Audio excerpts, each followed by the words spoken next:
Today I will show you how to tag someone in story on Instagram, and if you find this video helpful, please do not forget to like and subscribe. Now the first thing I'd like you to do is launch your Instagram app.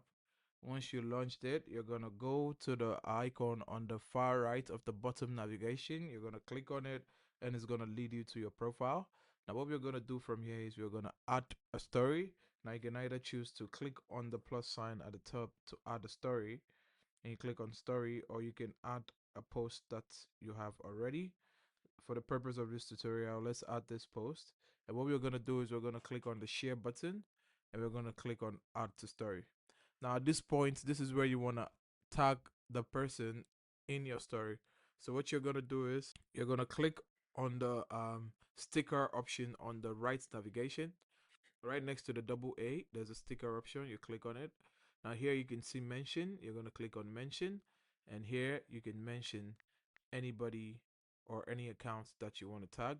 You can reposition the tag also, and you click on your story, and just like that you've been able to tag someone to your story on Instagram.